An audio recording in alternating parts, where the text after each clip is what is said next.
Hi, Marilyn here with Cotton and Chocolate Quilt Company, and we're on month 4 of Wave Pool. I hope you've had a lot of fun piecing it so far. And so this month, once again, like month 3, we're going to have 2 blocks to make.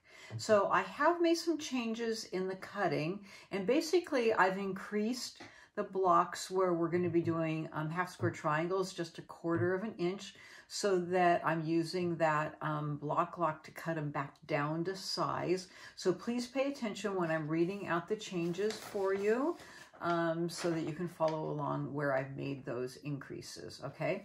And I want to show you what the blocks are.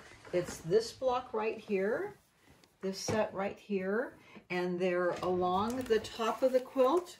It's this block that goes right here, and on the bottom, right here and here. So you're making 4 blocks. And then we have 2 star blocks. I'll kind of move this along. It's this star right here. You're making 2 blocks. So it sets right here on the left side of the quilt, and then down here in this corner on the right side. So they're on opposite corners. 2 of those blocks. So you'll see them on the back side, the piecing here and the piecing here. Of course, the coloration doesn't match the blocks in the quilt, but you'll see the colorations here.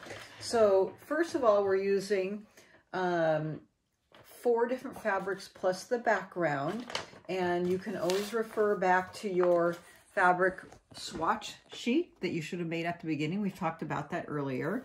And then I always go back and I put, for myself, even though I have the swatch sheet, I do tape a piece of the fabric from the swatch sheet, you know, guide. I go and I have my fabrics marked, and I just take a little cut and I tape them on here because I always think it's a good reminder of what I'm working with. It's always a good reminder. So we have fabrics B, C, G, H, and always the background, of course. Okay, so let's go to fabric B. That's this pretty fabric right here, the green one. I have these kind of configured and grouped for our next step, so I'm just going to kind of move with that. So the first one, for fabric B, you're going to cut 1 4.5 inch with the fabric strip. That's going to be in place. And then you're going to subcut 2 4.5 inch squares. Okay, keep going with that. The next cut, instead of a 4-inch strip, you're going to cut a 4 1/4 inch strip. This is for half square triangles. And you're going to cut 8 4 1/4 inch squares. That's for half square triangles, okay? The next one, fabric C. This is the little blue swirly fabric. You're going to cut 1 4.5 inch strip and subcut 4 4.5 inch squares. After you cut that, you're going to cut the rest of it down and cut from that strip. You're going to cut 2 3.5 inch squares. And that's going to just save them for the end, and that's just the center of that star. You'll save them for the end. Okay, and then you're going to cut 2 4 1/4 inch strips instead of 4 inch for your half square triangles, and you're going to subcut 20 4 1/4 inch squares for half square triangles. Okay, moving to fabric G. That's the one with the seashells. Again, instead of a 4-inch strip, you're going to cut a 4 1/4 inch strip, and you're going to subcut those into 8 4 1/4 inch squares for your half square triangles. You're going to cut 1 3.5 inch strip and cut that into 8 3.5 inch squares. Okay, you got little squares here. Okay, and then the lastly for fabric, well, not lastly, you still have your background. Fabric H. These are rectangles. You need 16 3.5 by 16.5 inch rectangles. And these are for flying geese. In the back, you have one that's a multicolor flying geese and one that's a background flying geese. So you can do them traditionally, like we've been doing with our folded corner clipper. And you would need 16 3.5 inch by 6.5 inch strips.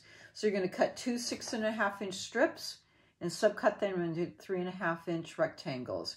Now, I'm just going to do this for those of you that want to use the wing clipper for this using the Deb Tucker method. Those of you that want to do that, just listen to my instructions. If you're going to do that, the flying geese that has the same color background, you can use your wing clipper. Okay, so change that then, what I just told you, you're going to cut 2 7.5-inch background squares from your blue, and you're going to cut 8 3.5 by 6.5-inch rectangles. You'll make that change. And those of you that are using the wing clipper, you'll know what I'm talking about and follow along with that change. Okay? So now we're going to go to the background. You're going to cut 1 4.5-inch strip, and you're going to cut those into 2 4.5-inch squares. Set that aside. And then you're going to cut, if you're not using the wing clipper, you're going to go ahead and cut 20, oh no, this is for your, I'm sorry, this is for your half square triangles. You're going to cut 2 4.25-inch strips and cut those into 20 4.25-inch squares. Those are all for all your half square triangles. And now we're going to skip down to your 3.5-inch squares for your flying geese. If you're doing it traditionally, you need to cut 4 3.5-inch strips and cut those into 40 3.5-inch squares.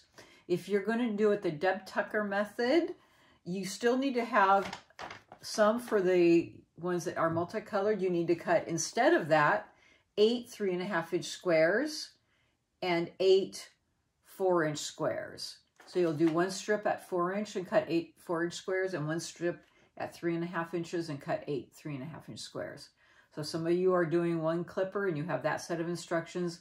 Others of you are doing traditional and you'll do 40 3.5-inch squares.